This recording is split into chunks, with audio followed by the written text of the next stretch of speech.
একজন গর্ভবতী গ্রাম বাংলার গৃহবধূ রাতে নিজের কুঁড়ে ঘরে ঘুমিয়ে আছে।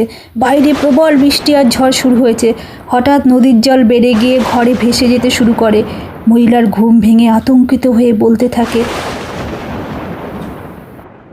গোপাল, আমাকে আর আমার সন্তানকে রক্ষা করো, গোপাল বাঁচাও, গোপাল বাঁচাও। গোপাল, তুমি ছাড়া আমার আর কেউ নেই, আমায় বাঁচাও।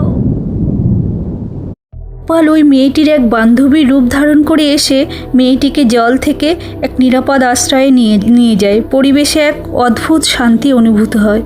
সেই বান্ধবী মহিলার যত্ন নেয় এবং তার প্রসব করায়।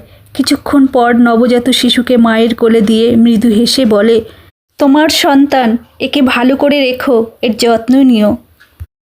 সেদিন চলে যায়। পরের দিন তার সত্যিকারের বান্ধবী এসে বলে, কেমন আছিস, তোর শরীর কেমন আছে? তখন সে বলে, কেন, কালকে রাত্রে তো তুই এসেছিলিস।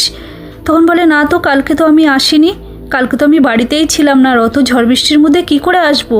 তখনও বুঝতে পারল স্বয়ং ভগবান এসেছিলেন ওকে রক্ষা করতে। তার গোপাল এক বান্ধবীর রূপে এসেছিলেন তাকে রক্ষা করতে। বন্ধুরা, কেমন লাগলো এই কাহিনী? ভালো লাগলে একটি লাইক দেবেন আর সাবস্ক্রাইব করে আমার চ্যানেলের সাথে থাকুন। ভালো থাকুন, সুস্থ থাকুন। জয় গোপাল।